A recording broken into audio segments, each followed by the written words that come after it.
Şolursa tartan gör çolupra gelgen er kız. Çok ese atan mekkeге çolupra gelgen şer kız. Şolursa tartan gör çolupra gelgen er kız. Урматтуу мекендештер, урматтуу кыргыз эли, ошентип Аккула ат майданында 21 март Норуз майрамына карата болгон беттештин мына финалдык оюну көк кийимчендер Сары Өзөн Чүй командасы жана Кызыл кийимчендер Достук. Мына ушул эки команданын ортосунда айыгышкан күрөш жүрөт. Бул мына жаңы гана беттеш башталды. Алгачкы 20 мүнөттүк бул команданын жеңүүчүсү ошол Норуз майрамында Көкбөрү Федерациясы уюштуруп жаткан майрамдын албетте жеңүүчүсү аталат. Ал мезгилде мына ошентип улак оюн талаасынан чыгып кетти. Азырынча эки команданын курамы менен биз тааныштырып өтө элекпиз. Ал мына азыр жекеме-жеке чыккан учур болгондон кийин айтабыз. Анда эмесе мына ортолук бөлүктө улак турат, жекеме-жеке чыга турган оюнчулар биз албетте билебиз. Эки командада кимдер кайсыл аттар ушул жекеме-жекеде чыгып жүргөн болсо, азыр алардын ортосунда орун алат. Жарым финалда көбүнчөсү мына ушул Манас Ниязов дагы ортодо өзүн Бойка деген аты менен жүргөн болчу. Ал эми Сары Өзөн командасында Lexus бар. Ал биринчи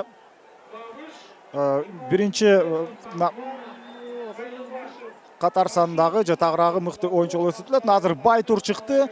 Ал Байтур менен орусуна Байыш Ниязов жана Кубаныч Султан уулу. Экөөнүн ортосуна мына жекеме-жеке беттеш мына башталганда эле Сары Өзөндүн оюнчусу мына улакты Кубаныч Султан уулу өз карамагына алып алды. Эми албетте аянттан азырынча сыртка чыга элек. Мына эми гана чыккандан кийин түз эле Тайгазанды көздөй жөнөшү керек. Бул эки команда өзүнүн финалга чейинки бир топна оор жолду басып өттү деп айтсак болот. Азыр мына бул кооптуу абалдан кийин гана оюнду чындап көрөбүз. Албетте сүрмө топ, эч кандай топтон суурулуп чыгып Тайгазанды көздөй жөнөгөнгө таптакыр мүмкүнчүлүк жок. Бирок дагы деле болсо мына ушул Кубаныч Султан уулу улакты өз карамагында алып турат. Андыктан Тайгазанга жакын барганга мына шарт түзүлдү. Бирок жакын барган менен албетте аны Тайгазанга салып коюу оңойго турбайт. Биз Сары Өзөн Чүй командасынын курамы менен тааныштырып баштайбыз. Булар көк кийимчендер.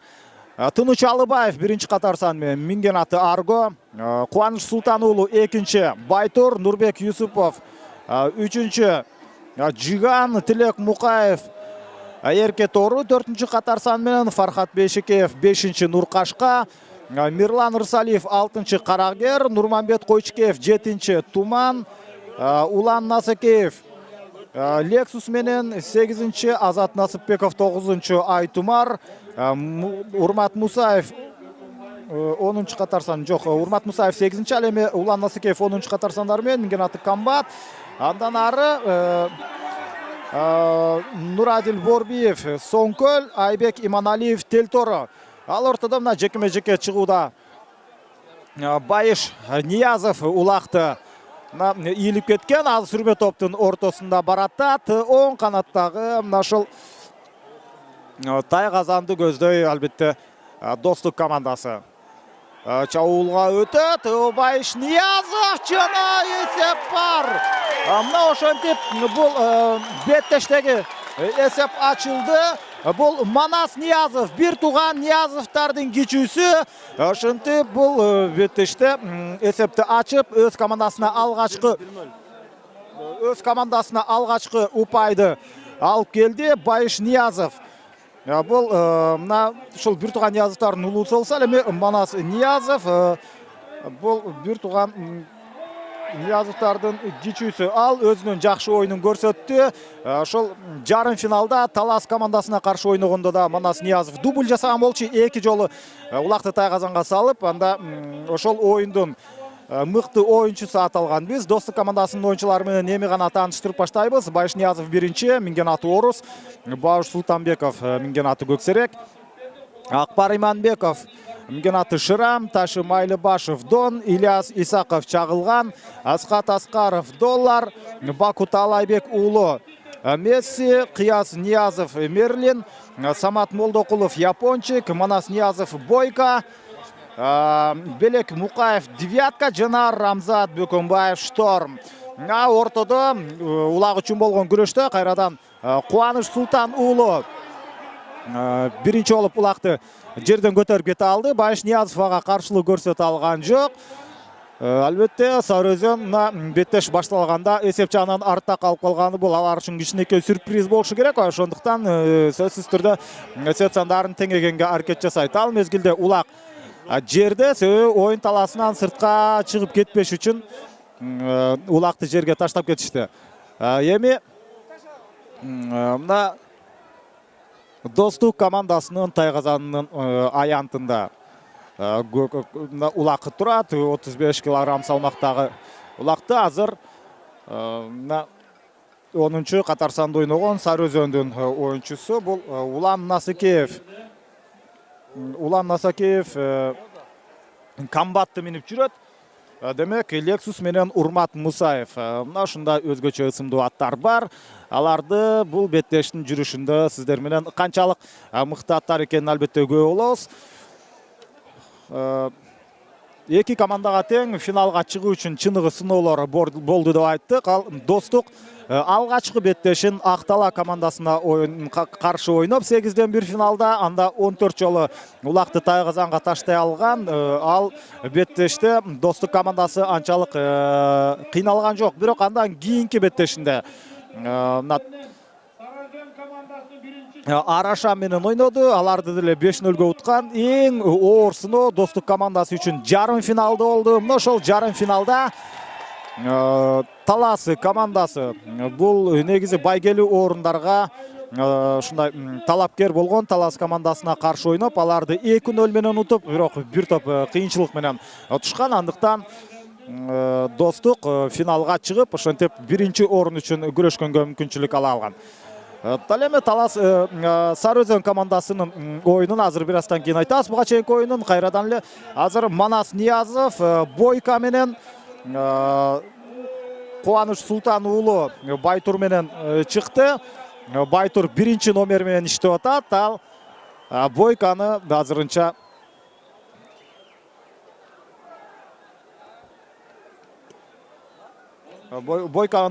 албетте мына улакка жакындатпай, алыстан мына кармап турган учуру. Кубаныч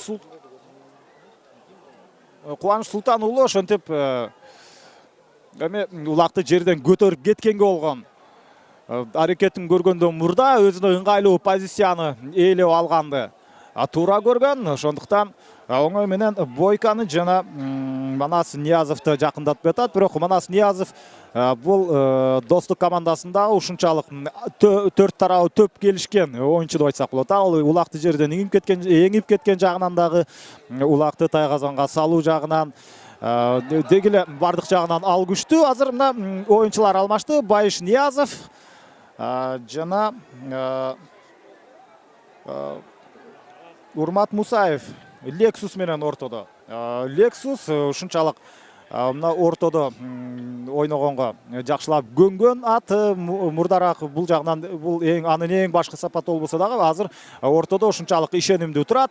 Байшниязов ага каршылык көрсөткөндөн Улан Насыкеев улакты жерден көтөрдү.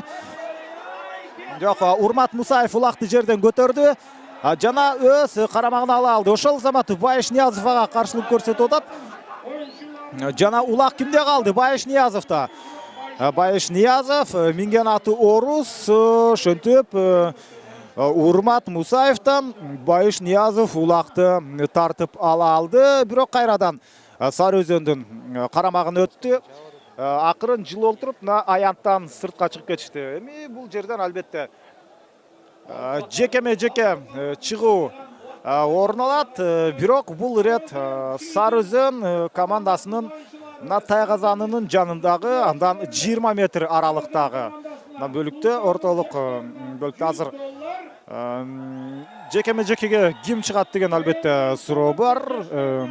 Кайрадан Манас Ниязов менен биз Кубаныч Султан уулунун ортосундагы беттешти көрөбүзбү? Жок, Байыш Ниязов чыкты. Ошол замат Байыш Ниязов улакты жерден көтөрүп кете алды. Өзүнө ыңгайлуу кармагандан кийин булар албетте ушул Тайгазан, Сарыөзөн Чүйдүн Тайгазанын жанында азыр Манас Ниязовго улак өткөрүлүп берилди. Манас Ниязов ал өзүнө ишенимдүү, анын жолунан канча оюнчу тосуп чыгат, өзү жалгыз. Ага тоскоолдук кылган эч ким жок. Эсеп 2-0. Эсеп 2-0.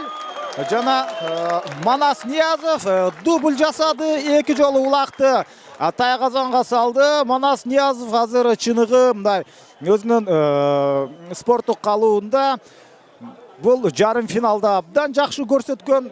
Мына ушул дең мына ошондуктан булар Манас Ниязов өзүн жакшы жагынан көрсөтүп, бүгүнкү оюнда дагы мыкты оюнчу аталууга номер 1 талапкер. Ортолук бөлүктөн кайрадан беттеш уланат. Ошол замат улакты ийилип кеткенге Кыяз Ниязов аракет кылып көрдү. Андан кийин 7-нчи катар санда ойногон бул Баку Таалайбек уулу. Анда дагы мүмкүнчүлүк болгон жок. Сүрмө топтун арасынан албетте улакты көтөрүп кетип бир топ кыйынга турат. Ошондуктан мүмкүн биз жекени көрүп калабызбы деген ой бар. Биз эми Сарыөзөндүн финалга чейинки беттештерине кайрылып өтсөк. Сарыөзөн биринчи беттешин Илбирс командасына каршы ойноду. Аларды 16-1 эсебинде уткан. Дал мезгилде Баку Таалайбек уулу өзүнө ыңгайлуу улакты кармап алды. 3-чү упайды биз көрөбүзбү? Дал ошондой 3-0. Баку Таалайбек уулу минген аты Месси.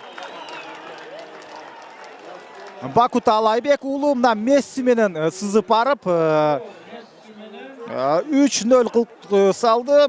Бул 1991 жылы төрөлгөн, албетте күчкө толуп турган чыныгы чабандес улакчы деп айтсак болот. Сарыөзөн командасы мынчалык күчтүү оюнду достуктан күтпөсө керек. Биринчи таймда эле 3-0 болгону, бул эгерде мындай темп менен кете турган болсо, албетте ири эсеп катталып калат. Бирок Сарыөзөн албетте жок дегенде биринчи таймдан кийин экинчи бөлүктө алар өздөрүнө толук келип беттешти жүргүзөт болушу керек. Ага карабастан Ош облусунун достук командасы азыр Улан Насыкеев улакты жерден көтөрүп кете алды. Жок, бул Урмат Мусаев. Мына Азат Насыпбеков да азыр улак өздөрүнүн Тайгазанын көздөй баратышат. Демек булар азыр карама каршы тарапка Камбат менен Улан Насыкеев. Улан Насыкеевке улак өткөрүлүп берилди. Камбат менен сызып барып эсеп сандарын албетте кыскартышы керек. Жана андай мүмкүнчүлүк бар. Ой.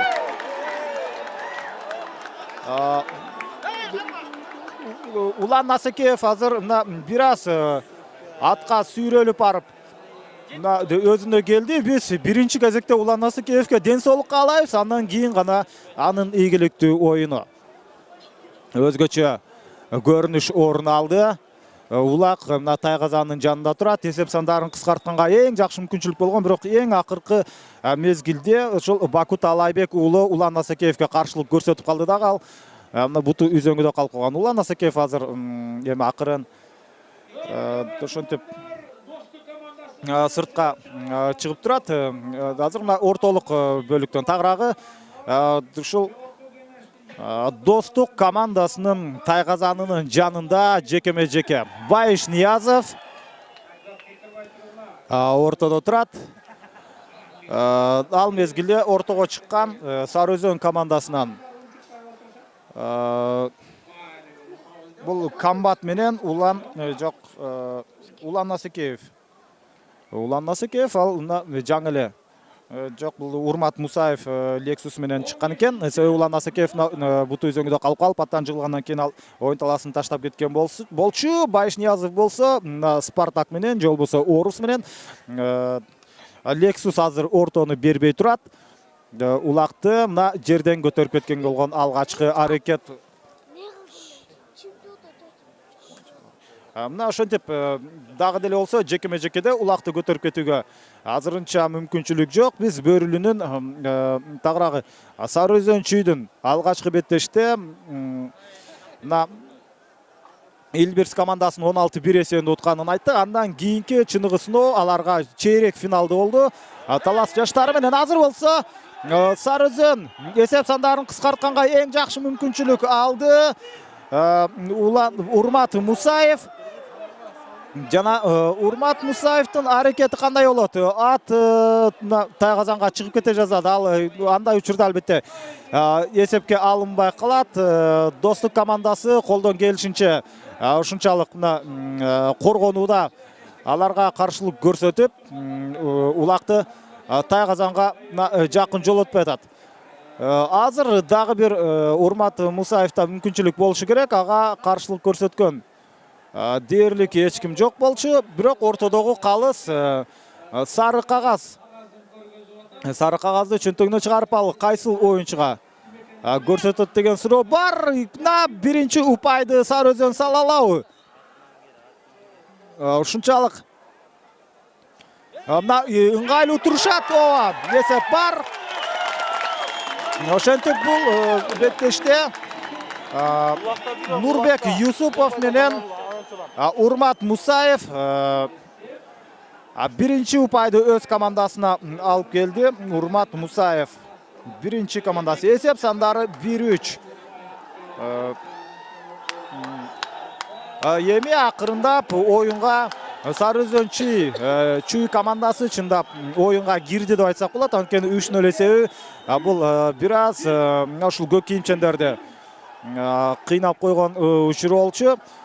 Эми 2 упай айырмачылык канчалык ири эсеп эмес. Демек акырындап эми оюну жүрүп баштаса, Улан Асакеев бир эңкеи менен улакты алып кете алды. Ага каршы чыныгы улак тартыш. Мындай күй менен албетте алар аянттан сыртка чыгып кетишти. Деми ошол замат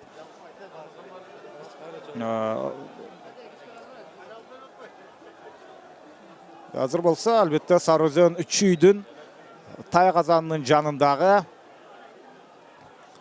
тегерек чийиндин ичинен кайрадан жеке чыгат. Достук менен Сары Өзөн эсеп сандары 3-1. Достуктун пайдасында жекеме-жеке чыгуу орун алды.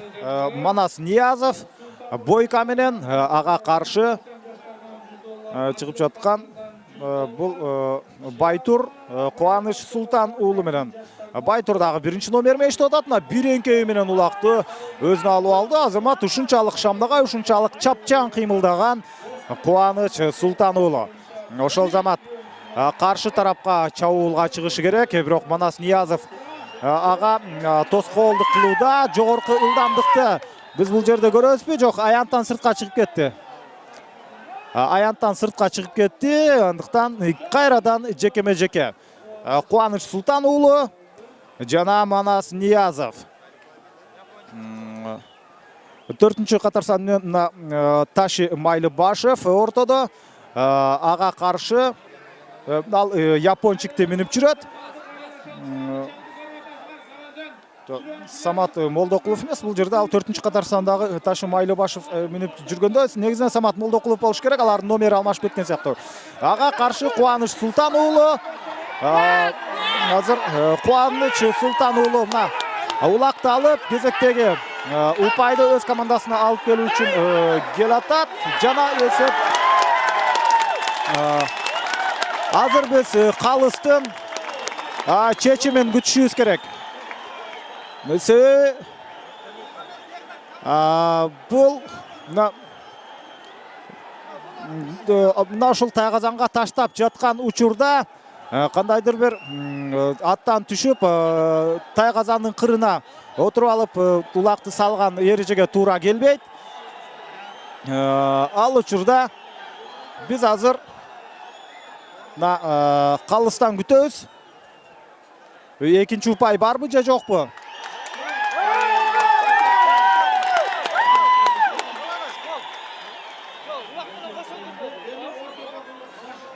Ошентип 2-3 эсеби катталды. Демек эсептелди. Бул жагы албетте калыстын чечими туура эле болуп эсептелет болушу керек. Эмне кылса дагы эсеп сандары 2-1.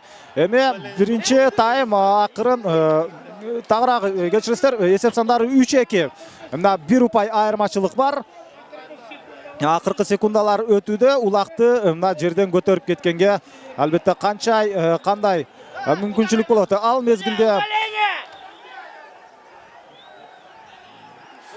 мезгилде ортодон мына Улан Насакеевти жыгып кетишти жана эч кандай бул жерден эмне болгон учурда дагы азыр биринчи тайм соңуна чыгып калды. Андыктан бир оюнчуну сыртка чыгарабы же чыгарбайбы 2 минутка сыртка чыгарышы мүмкүн. Эскертүү сары кагаз бул кайсыл оюнчуга көрсөтүлдү? Сары кагаз көрсөтүлдү жана биринчи тайм соңуна чыкты. Эсеп сандары 3-2. Азырынча Достук командасы алдыда. Биз экинчи 20 мүнөттүктөн жолугабыз.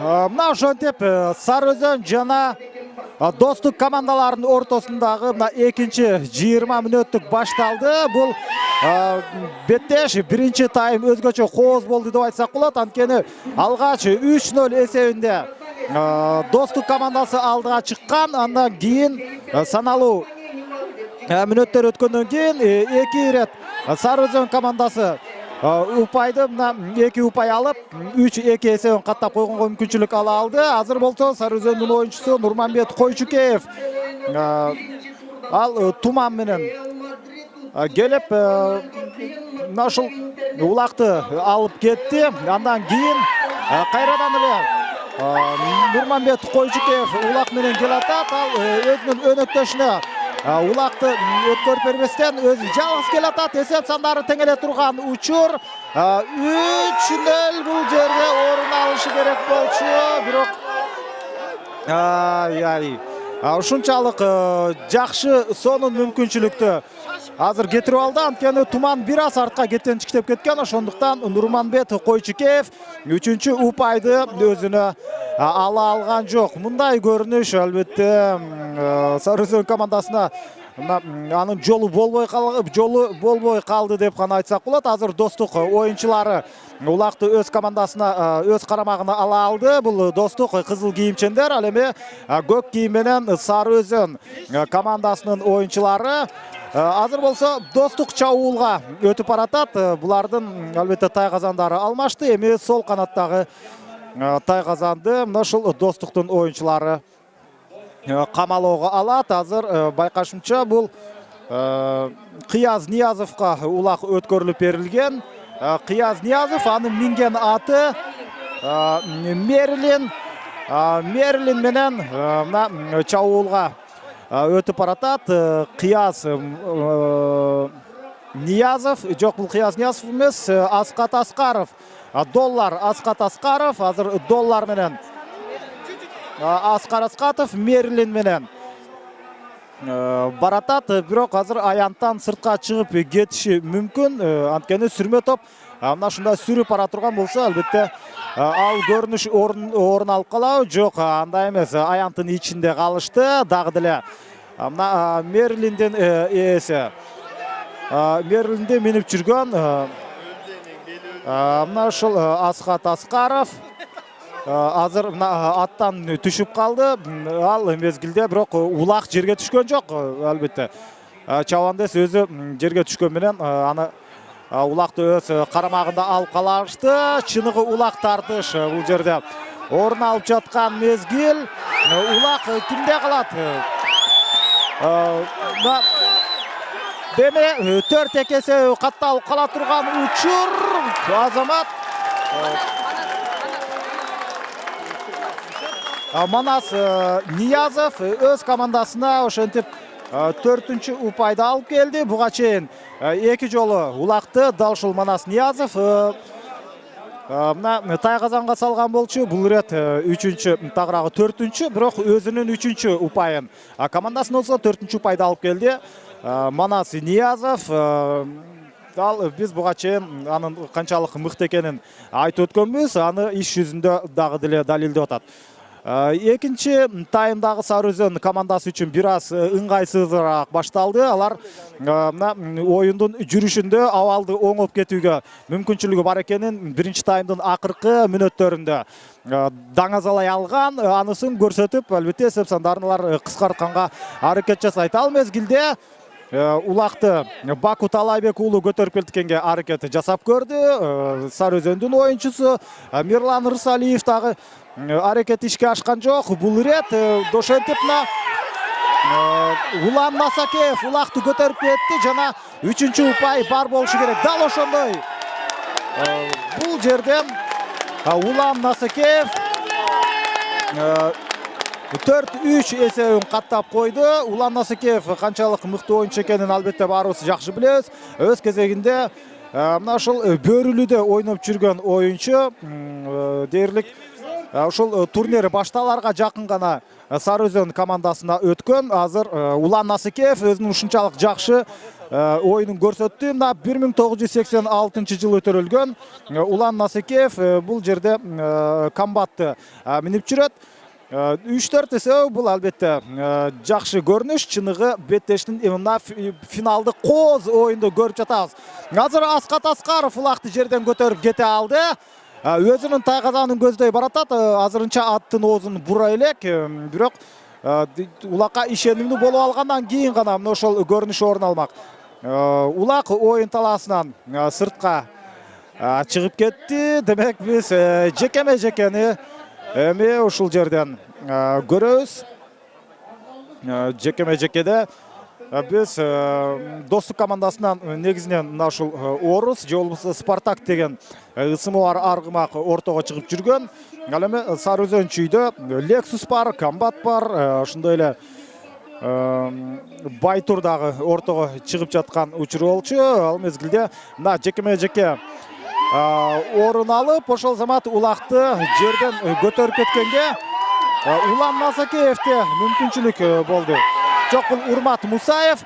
Эсеп сандары теңелүү. 4-чү упайды мына 4-чү жолу улакты Тайгазанга салганга албетте Сары Өзөндө мүмкүнчүлүк болушу керек. Ал Урмат Мусаев азыр Улан Насакеев ошентип бул жерде өзүнүн өнөктөшү аркылуу экөө кош такым менен улакты Тайгазанга салганга аракет жасап, эми Достук командасынын оюнчулары албетте кооптуу абалды жокко чыгара алды. Эми улакты ким тартып алганга мүмкүнчүлүк болобу Сары Өзөндө же Достук командасынын оюнчулары ишенимдүү түрдө өз карамагында алып калабы. Ал мезгилде аянттан улак сыртка чыгып кетти.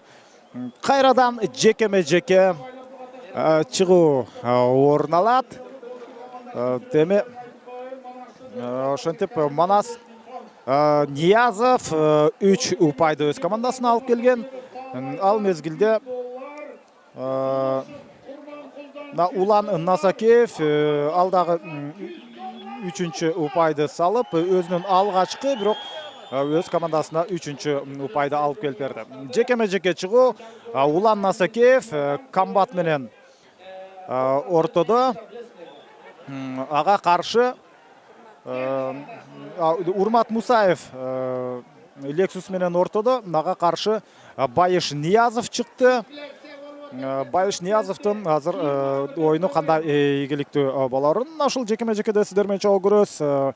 Біз Сарыөзөн командасы ушул Талас жаштары менен ойногондо чоң каршылыкка туш келген. Алар беттештин алгачкы мүнөтүндө 2 жолу улакты тайгазанга салып алып, мына ошол көрсөткүчү аларды сактап калып, кийинки 2-3 бөлүктөрдө эч кандай упай өзгөргөн эмес.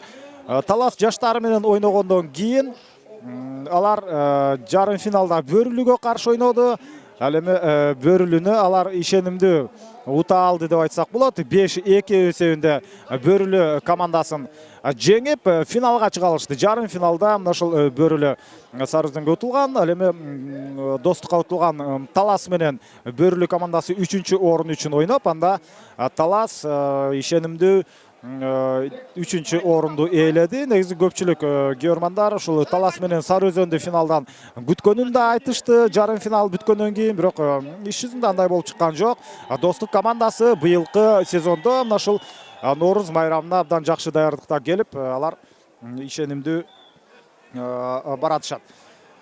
Финалда азырынча дагы эсеп жагынан алдыда, бирок бул беттештин тагдыры чечиле элек. Бойка менен Манас Ниязов жана Байтур менен Кубаныч Султан уулу ортодо. Кубаныч Султан уулу улакты жерден көтөрө алды. Азамат мына оң колунан ошол замат сол колго өткөргөн, такымга басты.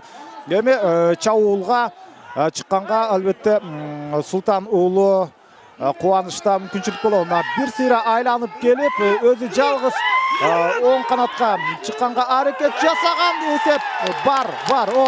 Улак тайгазанда Кубаныч Султан уулу 4-үчү упайды өз командасына алып келди. Эсеп теңелди.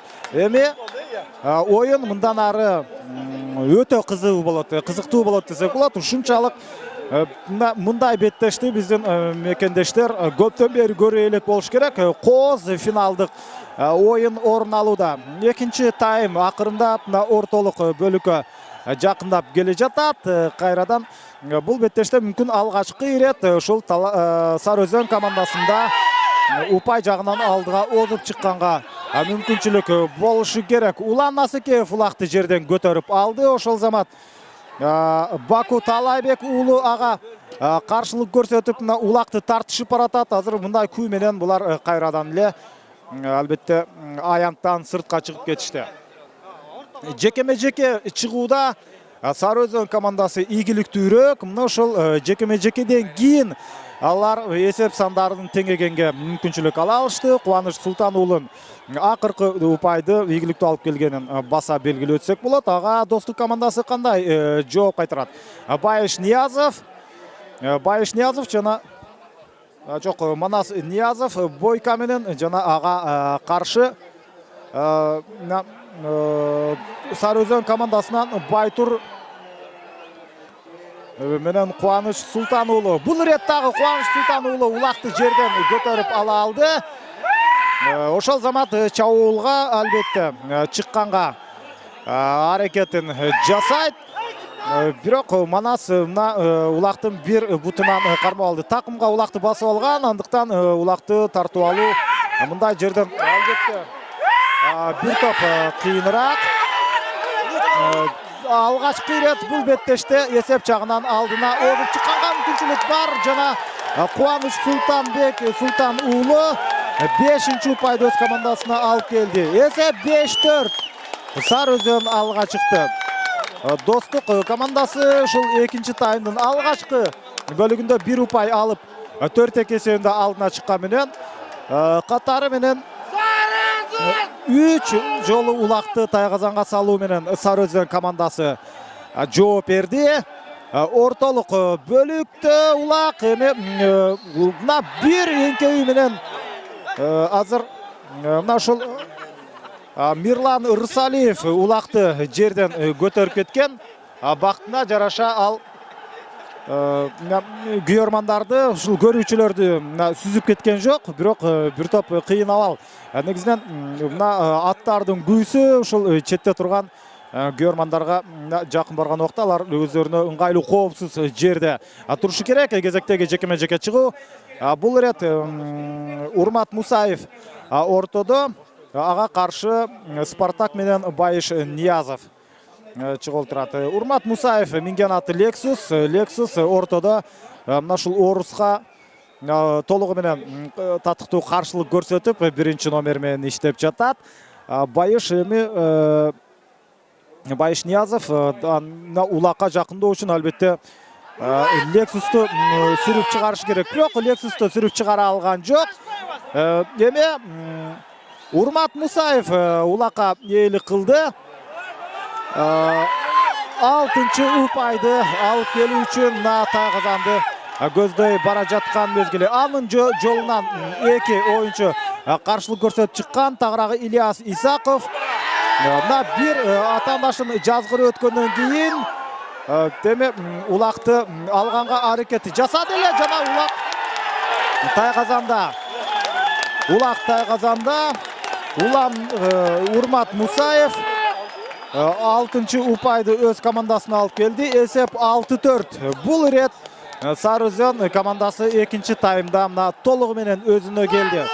Ал эми Достук командасы болсо өзүнө анчалык ишенимдүү болбой калды. Айрыкча экинчи бөлүктө мындай ири эсепте ушундай экинчи таймда утулуп жаткан. Анткени экинчи тайм бөлүгү боюнча мына бир гана ирет Сары Өзөн командасы улакты тайгазанга сала алган. Ал эми бир нече ирет Сары Өзөндүн оюнчулары ийгиликтүү болуп чыккан. Достуктун оюнчусу Манас Ниязов улак менен албетте азыр каршы тарапты көздөй жебедей сызып жөнөшү керек. Эки тарабынан эки оюнчу улакты тартып алууга болгон аракетин жасап келүүдө. Аянттан сыртка улак чыгып кеткен жок. Эми улак тартыш аттын үстүндө орун алууда. Албетте аянттан сыртка улак чыкты. Демек эми ортолук бөлүктөн албетте кайрадан жекеме-жеке чыгуу орун алат. Биз бул жагынан Сары Өзөн командасы ушунчалык ийгиликтүү болуп жатканын көрүүдөбүз. Дээрлик акыркы 4-5 жекеме-жеке чыгуунун баарында Сары Өзөндүн оюнчулары ийгиликтүү болуп чыкты. Азыр Аккула ат майданына мына күйөрмандар мына батпай турган учуру жекече бул так маалымат эмес, бирок бир 10-15 миңге жакын көрүүчү бар деп айтсак болот. Аккула ат майданына көрүүчү батпай турат. Көкбөрүнүн Кыргызстанда канчалык рейтинги өйдө экенин ушундан түшүнсөк болот. Урмат Мусаев менен Манас Ниязов ортодо. Урмат Мусаевтан Манас Ниязов улакты тартып алганга аракетин жасап жатат. Жок, бул Байыш Ниязов экен, кечиресиздер. Мына Байыш Ниязов улакты өзүнө алып алды. Ал чабуулга чыгып, ага каршылык көрсөткөнгө албетте мүмкүнчүлүк бар. Ошондуктан азыр Байыш Ниязов аттын астында калып калды, бирок ордунан туруп беттештандан ары улантканга албетте мүмкүнчүлүгү болот. Эң башкысы аны басып кеткен жок мындай ат. Ошол суроо бар. Бул жерде албетте мындай 2 мүнөттүк айыпты тартпайт болушу керек. Себеби мындай болгону аттын күүсүн кармай албай калгандыктан гана Байыш Ниязовдун атаандашы анын үстүнө барып калды. Азыр бул ирет Достуктун оюнчусу азыр тайгазанды айланып жаткан мезгили, бир сыйра айланып чыккандан кийин эсеп сандарын кыскартканга мүмкүнчүлүк ала алган жок. Бул болсо Акбар Иманбаев,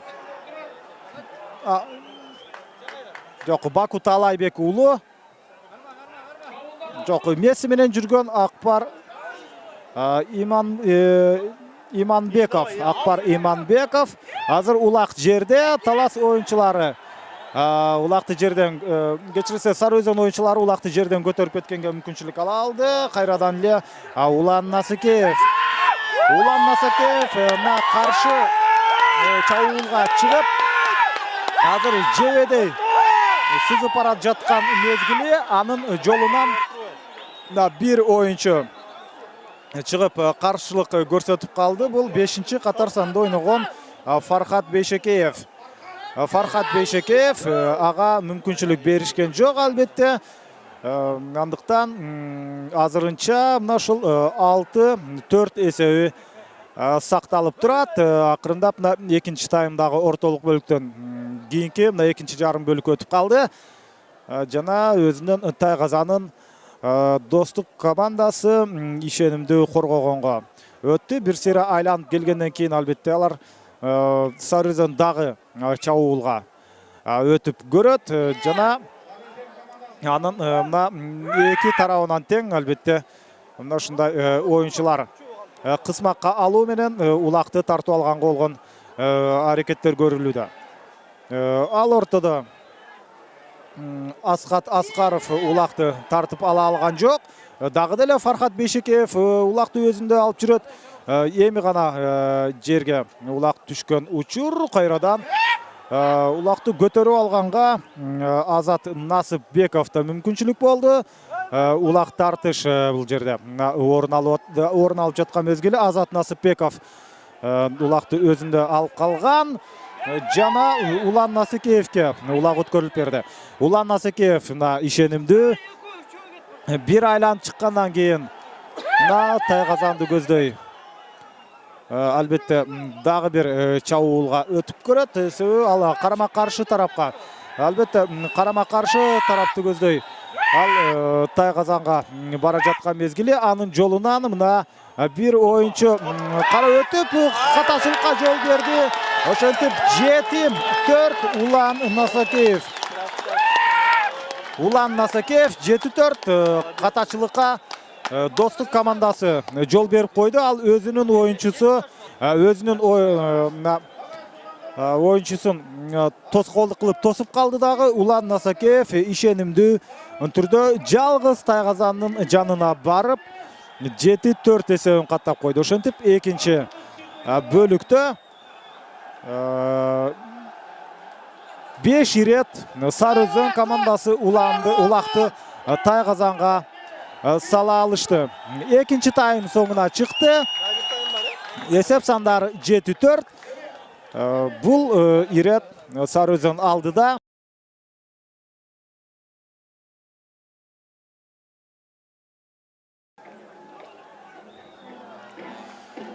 Мына ошентип Ош облусунун Достук жана Сары Өзөн Чүй облусунун Сары Өзөн командасынын ортосундагы 3-20 мүнөттүк башталды. Кызыл кийимчендер Достук, көк кийимчендер Сары Өзөн. Эсеп сандары 7-4 Сары Өзөн командасы алдыда. Мына ушул экинчи таймда Сары Өзөн абдан жакшы оюн көрсөттү. Алар алгач экинчи таймдын башында бир жолу упайды атаандаштарына берип койгондон кийин катар менен 5 ирет өз командасына упай алып келишкен. Ал мезгилде мына Мирлан Рысалиев улакты жерден көтөрүп алып, карагер менен улакты өз карамагында алып турат. Алар Мирлан Рысалиев өзүнүн өнөктөшү Улан Насыкеевке өткөрүп берди. Анын минген аты Комбат. Мына ушул Комбат менен өзүнүн өнөктөштөрү ыңгайлуу позицияны кармагандан кийин гана чабуулга өтүүнү көздөгөн. Ишенимдүү түрдө Тайгазанга баратат. Ал учурда албетте ушул Улан Насыкеев улакты Тайгазанга таштай албай калды. Бирок үчүнчү бөлүктөгү алгачкы кооптуу абалды көрө алдык. Бул жакшы чабуулду көрө алдык десек болот. Бирок ал албетте ийгиликтүү болгон жок. Биз ушул экинчи таймдагы оюнун жүрүшүн айтып өтсөк, тактикалык жактан чындыгында да ушул Сары Өзөн командасы абдан ийгиликтүү ойноду. Алар упайларды алып жаткан учурда бир гана оюнчу мыкты болбостон, негизинен командалык түрдө мыкты болушту. Алар атаандаштарды толугу менен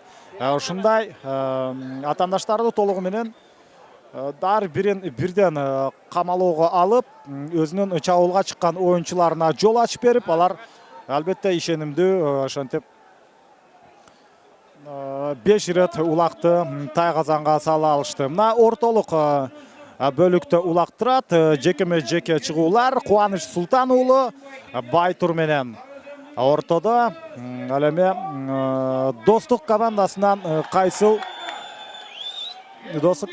қайсыл ойыншы азыр ортоға шығады.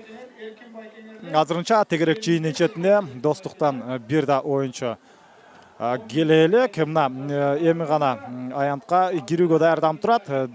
Демек азыр шул жерден улақты жерден көтеріп кетік олған арекет болады. Азыр улақ чейінден дал ортосында, чоқ ортосында емес, шондықтан аны мына Қуаныш Сұлтанұлы көтеріп арпына ортоға таштады. Байыш Ниязов Спартак менен ойынға кирди. Буга чейин Байыш Ниязов анчалык ийгиликтүү боло алган жок. Жекеме-жеке чыгууларда жок. Бул жерде 8-чи катар сан менен ойногон Кыяз Ниязов ойынға чыккан экен. Ал учурда Кубаныч Султануулу улакты жерден эңип кетти. Ошентип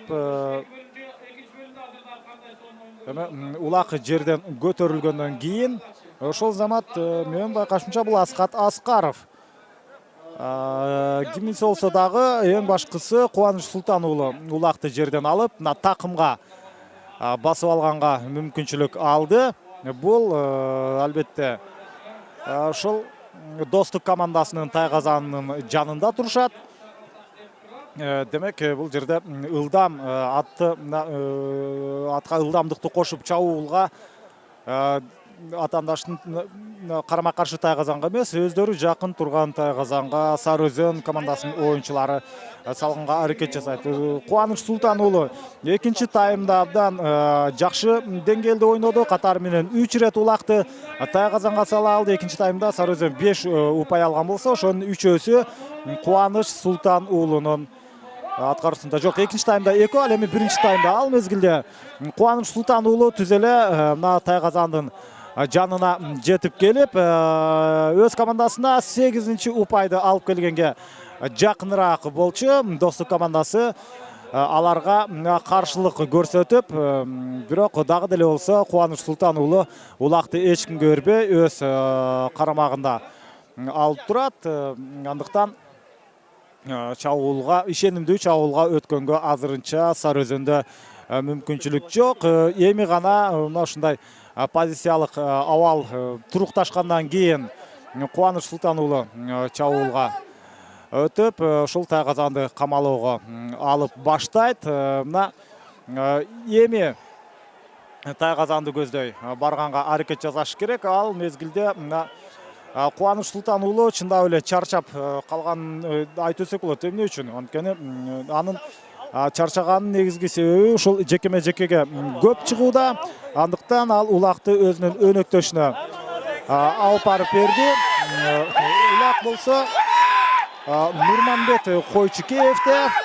Нурманбет Койчукеев мына ушундай жебедей сызып баратат.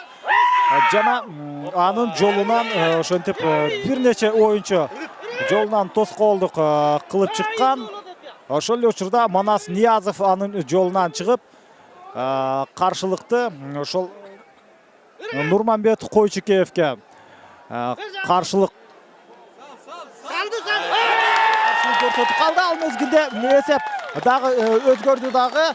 Улан Насакеев жана Нурманбет Койчукеев 8-чи упайды өз командасына алып келди. Урмат Мусаев бул жерде ийгиликтүү 8-чи упай. Дал ошол Урмат Мусаевдин мына пайдасында. Бул 8-4 эсеби эми албетте кыскарышы мүмкүн, бирок бул беттештин тагдыры акырындап мына чечилип баштады десек болот. Себеби Катар менен 4 упай алууга эми албетте Достук командасына бир топ кыйын болот. Анткени Достук командасы экинчи таймдан баштап бир аз чарчап чалга баштаган сыяктуу. Ал мезгилде биринчи катар санындагы Тыныч Алыбаев 2 мүнөт айып тартып калды. Андыктан мына ошол Тыныч Алыбаев аргону минип жүргөн бул оюнчу сыртта турат. Демек Достук командасынын оюнчулары эсеп санын кыскартканга эң жакшы мүмкүнчүлүк мына ушул жерде орун алышы керек. Азыр Асқат Аскаров улакты жерден көтөрүп кетүүгө аракети жасап көргөн. Ал мезгилде Фархат Бейшекеев Нуркашка менен баратып улакты алган. Ошол замат ал улакты жерден түшүрүп алган болсо, эми Улан Насакеев кайрадан жерден улакты еңип кетти. Улан Насакеевке каршы бир оюнчу келип атат. Каптал чүйүнүн жанында, мына Тосмонун жанында улакты тартып алууга болгон аракеттер. Азыр Сары Өзөн командасы бир оюнчуга аз. Анткени Тыныч Алыбаев айып тартып калган. Бир оюнчу аз экенине карабастан Сары Өзөн ушундай улакты өз карамагында алып турат. Эми эгерде мына ушундай бир оюнчу аз экенине карабай улакты тайказанга салып кетсе, анда Достук командасы үчүн бул психологиялык дагы чоң чабуул, психологиялык дагы ушундай кыйын абалга Достук командасы туш келет. Мына ошондуктан азыр Байыш Ниязов болгон аракети менен улакты тартып алганга аракетин жасоодо. Жок, бул Бауш Султанбеков. Эми улак азыр аянттан сыртка чыгып кетти, жок, чыккан жок. Аянттын ичинде. Баары бир мындай темп менен бара турган болсо, алар аянттан сыртка чыгып кетет болушу керек. Ал учурда ошентип мына Сары Өзөндүн атаандаштары Достук командасынын оюнчусу улакты тартып алганга мүмкүнчүлүк ала алды. Эми аянттан сыртка чыгып кеттүү же кеткен жок, биз калыстын чечимин күтөбүз. Азырынча калыс унчуга элек. Жана Тыныч Алыбаев кайрадан оюнга кошулду. Ага бөлүнгөн 2 мүнөт аягына чыкты.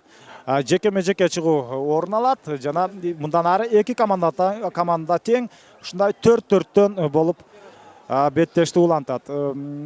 Командалык көпчүлүктү ишенимдүү түрдө Достук оюнчулары пайдалана алган жок. Азыр ортодо Кубаныч Султан уулу жана ага каршы чыккан Байыш Ниязов улакты жерден көтөрүп кете алды. Ошол замат ал аттын оозун буруп карама каршы тарапты көздөй жөнөшү керек. Ага каршы эки оюнчу, ошол эле Нурбек Юсупов дагы ага каршылык көрсөтүп атат Байыш Ниязовго. Байыш Ниязов бирок улакты өзүнүн өнөктөшүнө өткөрүп бере алды. Мессини минип жүргөн Манас жок, Бойко менен Манас Ниязов. Манас Ниязов бул беттеште 3 ирет тайказанга улакты салган. Жана эсеп бар. Ошентип бул жерде 5-8 Манас Ниязов өзүнүн 4-чү упайын өз командасына алып келди. Жана эсеп сандары 5-8 упайлардын айырмачылыгы мына бир аз кыскарды. Бирок мындан ары дагы ийгиликтүү ойногон күндө деле дагы 3 упай алганга чейин албетте убакыт бүтүп калышы дагы мүмкүн. Себеби 3-чү тайм акырындап мына ортолук бөлүккө жакындап калды. 5-8 эсеби катталып турат. Сары Өзөнчү командасы мына эртерээк жеңишке жетип алдык деп ойлой баштаган сыяктуу. Анын негизинде ошентип акырындап алар бир аз пассивдүүрөөк ойноп койду эле. Ошол замат Достук командасы жазалап койду. Ал учурда мына ушундай кагылышуу орун алды. Каршылык орун алды дагы. Эми фаль старт, кайрадан старт ошол ортолук бөлүктөн уланат. Эми бул жерде 10-чу катар санында бул комбатты минип жүргөн оюнчу. Ошол замат улакты жерден көтөрүп кеткенге Асқат Аскаров мүмкүнчүлүк алган болчу. Негизинен Асқат Аскаров бүгүнкү беттеште өзүнүн жакшы оюнун көрсөтө элек. Ошондуктан бир тууган Ниязовдардын ичинен дагы бир гана Манас Ниязов айырмаланууда. Эгерде Достук командасынын бардык оюнчулары мыкты деңгээлде ойногондо гана албетте жеңишке алар үмүт кылса болмок. Азыр Лексус менен Урмат Мусаев жана Байыш Ниязов Спартак менен улакты көтөрүп кете алган. бирок аянттан сыртка чыгып кетишти. Байыш Ниязов жекеме-жекеде бул ирет ийгиликтүү болгону менен ошентип Кубаныч Султан уулу гана жекеме-жекеде Сары Өзөндүн командасында ийгиликтүү болбосо, демек Лексусум чыккан Урмат Мусаевдин бүгүн оюну жекеме-жекеде анчалык ийгиликтүү эмес. Байыш Ниязов кайрадан ортодо. Ал Байтурду минген Кубаныч Султан уулуна каршы чыкты. Азыр Спартак же болбосо Орус деп аталган Байыш Ниязовдун аты биринчи номерде. Азырынча ишенимдүү турат. Биреңкей улакты жерден көтөрүп кете алды. Өз карамагына улакты алгандан кийин эми ошол замат чабуулга чыгышы керек. Сол канат аркылуу чабуулга чыгабы Байыш Ниязов өзүнүн өнөктөшүнө улакты өткөрүп бергенге аракет көрүп жатат. Сары Өзөндүн бир оюнчусу аттан кулап, ошол замат анын ордуна башка оюнчу чыга калды. Тагыраагы Тыныч Алыбаев оюн таласын таштап кетип жатат. Улак кимде? Улак Достук командасынын оюнчуларында. Жана алар ишенимдүү тайгазанды көздөй барганга мүмкүнчүлүк ала албай, катары менен Сары Өзөндүн бардык оюнчусу аларга каршы келди дагы, аянттан кайрадан сыртка чыгып кетишти. Акырындап 3-чү таймды дагы биз соңуна жакындатып баратабыз. 3 упай айырмачылык албетте Сары Өзөн командасынын пайдасында бар. Булар дал ушул упайга таянуу менен эми тактикалык жүрүштөрдү жасаса болот. Жекеме-жекеге көбүрөөк убакыт берилиши керек. Байтур менен Кубаныч Султан уулу Сары Өзөн командасынан чыкты. Ал эми ага каршы Байыш Орус менен ортодо болчу. Кубаныч Султан уулу ийгиликтүү улакты көтөрүп такымга басып, албетте чабуулга чыгат. Ага каршы бир да оюнчу чыга алган эмес, бирок анын жолунан мына 12-чи катар саны менен ошол Рамзат Бөкөнбаев чыккан. Рамзат Бөкөнбаев каршылык көрсөтүп алат, жок андай эмес. Кубаныч Султан уулу өз командасына 9-чу упайды алып келди. Кубаныч Султан уулу 4-чү ирет ал улакты тайгазанга салды. Бул финалдык беттеште демек эң мыкты оюнчу деп Сары Өзөн командасынан Кубаныч Султан уулун айтсак болот. Ал эми Достуктан Манас Ниязов экөө тең 4төн упайды алды. Азыр кайрадан улакты жерден көтөрүп кеткени менен ошол замат Мирлан Рысалиев аянттан сыртка чыгып кеткен. Азыр Бауш Султанбеков болсо ортолук бөлүккө улакты таштап берет. Ал учурда Манас Ниязов Достук командасынан ортодо. Манас Ниязов ошол замат улакты өз карамагына ала алды. Азыр жебедей сызып Манас Ниязов баратат. Анын жолунан дээрлик 3 оюнчу чыккан. Ал өзү жалгыз, демек аянттан сыртка чыгып бараткан учурда улакты жерге таштап кетти. Деми аны улакты жерден алганга Сары Өзөндүн курамындагы оюнчуда мүмкүнчүлүк бар. Ал ошол замат улакты Нурманбет Койчукеевке өткөрүп берди. Нурманбет Койчукеев эч кандай шаша турган авал жок. Бир дагы оюнчу ага жакын барган жок. Ой, бул мындай бир аз шылдыңдаган гол деп айтсак болот. Себеби шашпай ишенимдүү туруп үзөңгүгө таканчыктагандан кийин гана Нурманбет Койчукеев улакты тайгазанга таштады. Бул 9-чу же 10-чу 10-чу упай. Биз эсеп жагынан дагы мына ушинтип бир аз адаша баштадык. Ошентип 15 эсеби. Эми биз Сары Өзөн командасына албетте жеңиш менен куттуктап кое берсек болот. Бирок мындан ары дагы кайсы команда канча жолу улакты тайгазанга сала алат деген суроо бар. Мына ошону азыр мына Аккула ат майданында сиздер менен көрүп турган мезгилибиз. Ортолук бөлүктөн бөлүккө улак ташталды. Ошол замат улакты көтөрүп кетүүгө Мирлан Рысалиев аракет кылып көрдү. Негизинен Мирлан Рысалиев улакты эңип кетүү жагынан Сары Өзөндүн курамындагы эң мыкты оюнчулардын бири. Ал ошол замат улакты жерден көтөрүп барып мына каптал чийинден сыртка чыгып кетти. Бауш Султанбеков кайрадан ортого улакты таштап берет. Биз азыр комбат менен чыккан мына Урмат Мусаевди көрүүдөбүз. Урмат Мусаев ортодо жана 9-катар санда ойногон Самат Молдокулов Достук командасынан чыкты. Самат Молдокулов позициясын алдырып койгондон кийин ошол замат Урмат Мусаев жок, бул Урмат Мусаев улакты өз карамагына алып эми чабуулга чыгууга болгон аракетин жасап жатат. Достуктун оюнчуларынын мына аттары дагы бир аз чарчап чалыгып калган сыяктуу. Ишенимдүү түрдө Лексус менен Урмат Мусаев бараткан мезгил алар мына 6-упайды Достук командасы өзүнө алып келгенге караганда 11-рет улакты тайказанга салууга Сары Өзөн командасы жакыныраак. Урмат Мусаев дагы бир сейре айланып чыкты. Эми ал тайказанга кайсыл жагынан барган оң экенин ойлонгончу анын жолунан Достуктун оюнчусу чыгып тоскоолдук көрсөтүп калды. Негизинен Сары Өзөн командасына упай деле керек эмес. 5 упай айырмачылык бар. Ал учурда 11-упай бар болушу керек. Ооба, дал ошондой.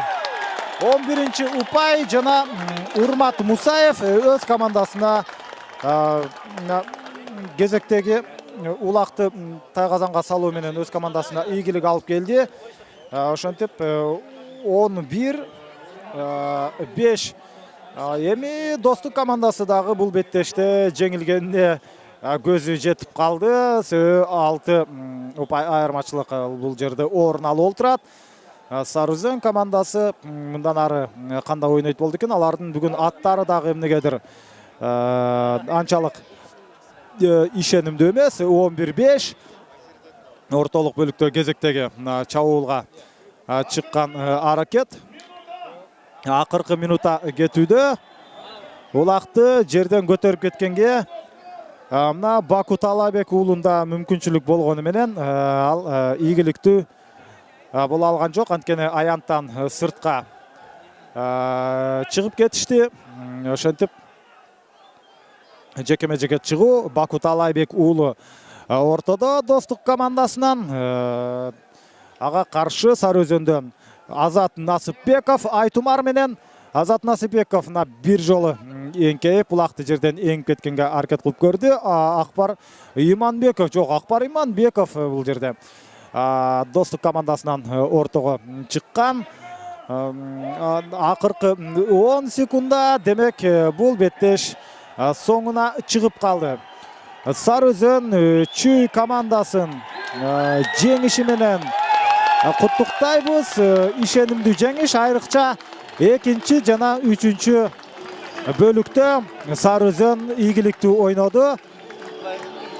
Сары Өзөн командасынын курамынан биз Урмат Мусаев менен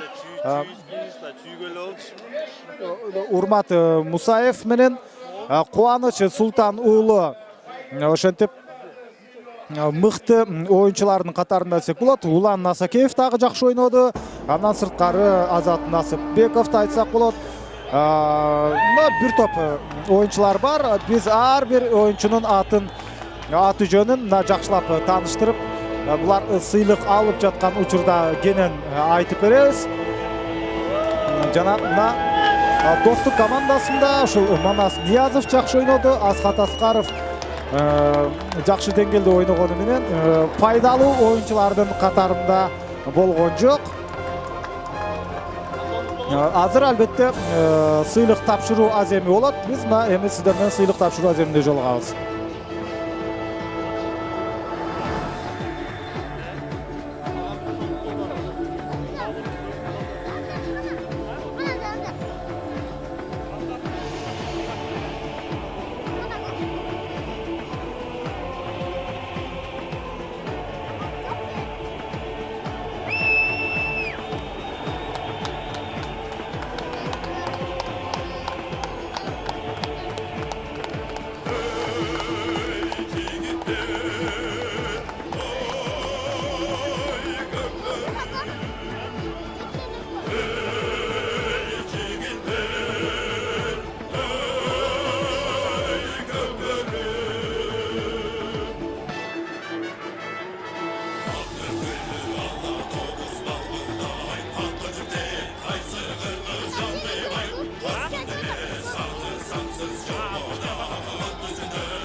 чемпионларını, barınlarını Ulu Doğru bayramıyla kutlayız.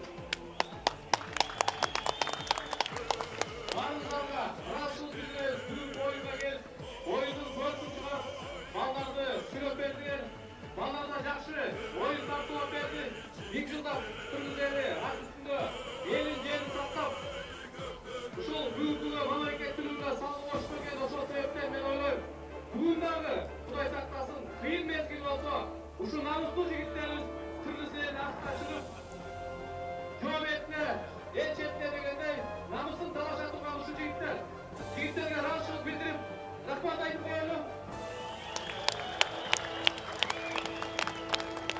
Жалпыстан байге фонду 1 миллион сомдон ашык акча болду. Призовой фонду Кыргыз Республикасынын президенти Атамбаев Алмазбек Шаршенович каржылап берди. Кол жаап койсок.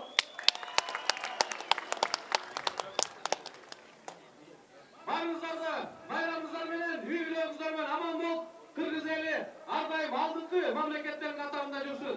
Рахмат. Adem'e başlayın dostlar. Adegende bizim nominasyonlar boyunca mıhtı oyuncu, jana mıhtı at dep belgilengen. Baygeler kapsışı Meral Dövletbek Baykege suranlığa tavsiye koyamız dep Asakala gelişimleri olması. En mıhtı oyuncu dep tavıldı. Мына мекендештер, ошентип бул беттештеги мына сыйлык тапшыруу аземи башталды. Мыкты оюнчу намына Достук командасынын мына бир тууган Ниязовдордун эң кичүүсү Манас Ниязов ээ болду. Манас Ниязов бул өзү 1993-жылы төрөлгөн oyuncu, чындыгында бул өз командасын, Достук командасын алга сүрөп келди. Андыктан беттештин мыкты oyuncusu деп аталыш менен Манас Ниязовду куттуктайбыз.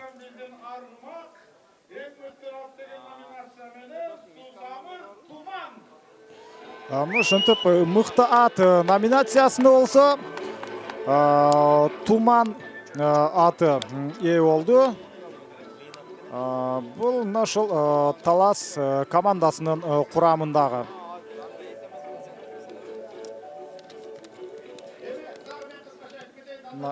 Туман бұл Нурманбет кечкисир Сарызөнчүйдөн Нурманбет Койшикеевдин нашыл Туман аты. Эй болду. Азыр болса байгелүү биринчи, экинчи, үчүнчү орунду алган oyuncular biz albatta kim qaysi komanda qaysi o'yinda algan, qaysi komanda qaysi o'rinda alganini albatta bilamiz. Андыктан ортодо Бөрүлү командасынын капитанын чакырып жаткан учурда биз албетте ошол замат бул курамдын оюнчулары менен тааныштырып өтөбүз. Айбек Эсеналиев, Барон, Амантур Эсенкул уулу Улар, Самат Кушчугулов Граф деген ат менен, Асыл Сарыгулов Золотой, Калыс Кыдыков Торхан, Адилет Дүйшөнбеков Байкашка, Тынчтык Эсеналиев Вулкан, Радмир Саманчиев Эпа, Нургазы Борбиев Первый, Мирлан Сыражидинов Самурай, Санжар Идрисов Асман жана Мырзабек Кумаев. Мына ушундай Бөрүлүнүн жетекчиси Касымбек Кубатов жана Айбек Эсеналиев болсо бул команданын капитаны. Биз Бөрүлүнү мына 4-чү орунду алышы менен куттуктайбыз. Ал эми азыр кезек 3-чү орунду алган oyuncular бул коло медалдын ээлери. Талас командасында албетте жакшы ойногон oyuncular да болду, жакшы аттар да болду. Андыктан ишенимдүү 3-чү орунду ээлей алды десек болот. Марлис Койгелдиев, минген аты Тыты, Урмат Шерипбеков, минген аты Рембо, Айбек Исаков Шамкулак, Тынчтык Кабылбеков Торпеда, Бахтияр Жабагиев Каракуш, Джоки Орозбаев Эртору, Карыпбек Эшиев Вулкан, Бархат Супатаев КамАЗ, Нуржан Мелисбек уулу Острый, Урмат Равшан уулу Ахиллес, Ноурус Раатбек уулу Евро жана Сейитбек Анарбек уулу Чагылган. Талас командасынын курамы дал ушундай. Бул эр жигиттер, азамат жигиттер ошентип 3-чү орунду ишенимдүү жеңе алды. Алар 3-чү орун үчүн болгон беттеште Бөрүлү командасын уткан. Ал эми Талас командасынын жетекчиси бул Талас Бегалиев. Ал эми Таластын машыктыруучусу Ислам Тазабеков. Экинчи орундун ээлерине кезек келип жетти. Бул Достук командасы абдан кооз финалда кооз беттешти өткөрүп берди деп айтсак болот. Биринчи таймда алар эсеп жагынан алды болчу. Экинчи таймда дагы упай салуу менен өздөрүн беттешип баштады. Биз курам менен тааныштырып өтөбүз. Байыш Ниязов, Мингенаты Орус, Бауш Султанбеков Көксерек, Акбар Иманбеков Шрам, Ташим Айлыбашев Дон, Ильяс Исаков Чагылган, Асқат Аскаров Доллар, Акут Алайбек уулу Месси, Кыяз Ниязов Мерлин, Самат Молдокулов Япончик, Манас Ниязов Бойко, Белек Мукаев Девятка, Жанар Рамзат Бөгөнбаев Шторм. Достук командасынын башкы машыктыруучусу Азиз Уралиев чындыгында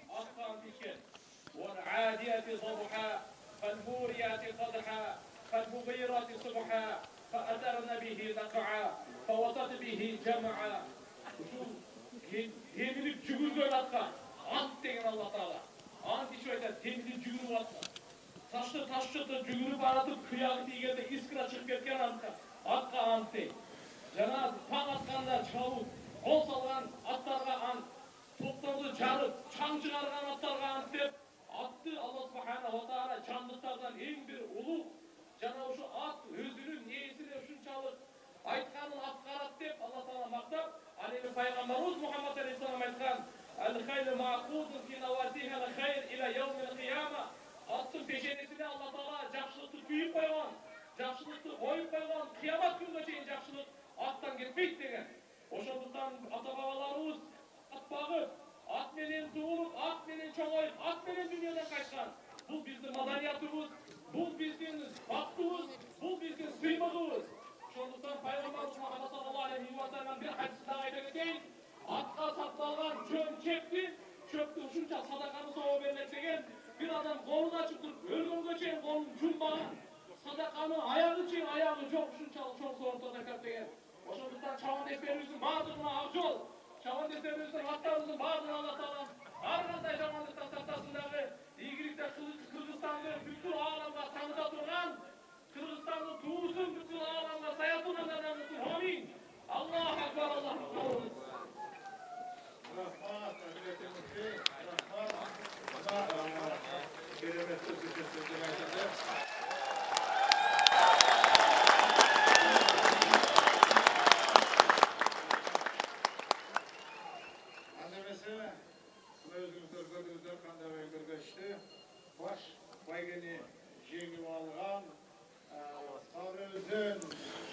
Мына ошентип биринчи орунду алган команда. Бул Норуз майрамына карата уюштурулган Көкбөрү Федерациясы тарабынан ошонун негизги планына кирген беттештеги башкы байгенин ээси бул Сары Өзөн Чүй командасы кооз татыктуу финалдык беттешти өткөрүп берди. Булар жарым финалда Бөрүлүнү уткан, ага чейин Талас жаштары ошондой эле Илбирс командалары менен ойноп, бардык оюнда булар стабилдүү, жакшы оюнду көрсөтүп келишти. Эми атын атаса куту сүйнөт дейт. Биз сөзсүз түрдө чемпиондордун аты жөнүн айтып өтүшүбүз керек.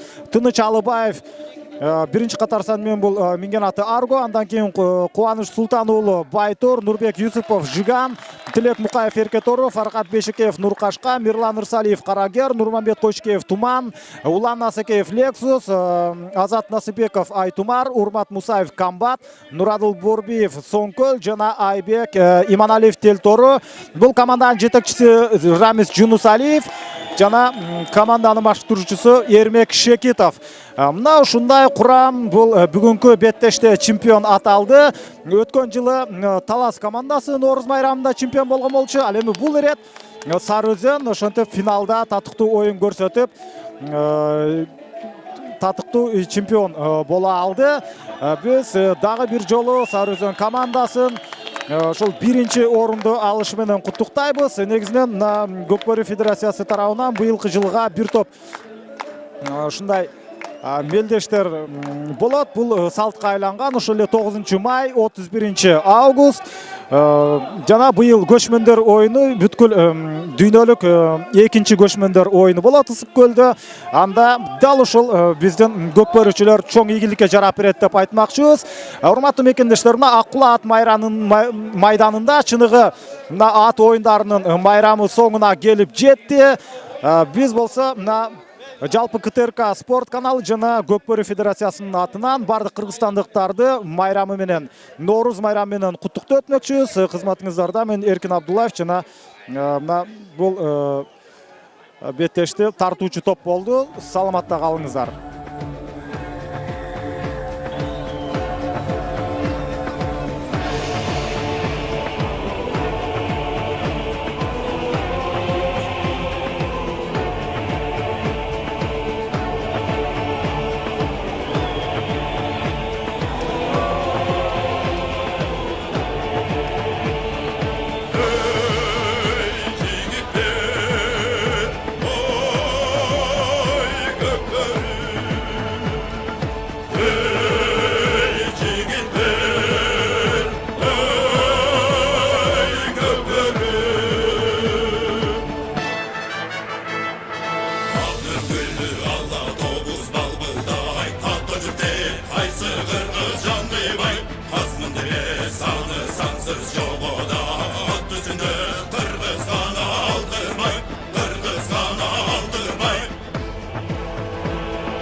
Şer kırgız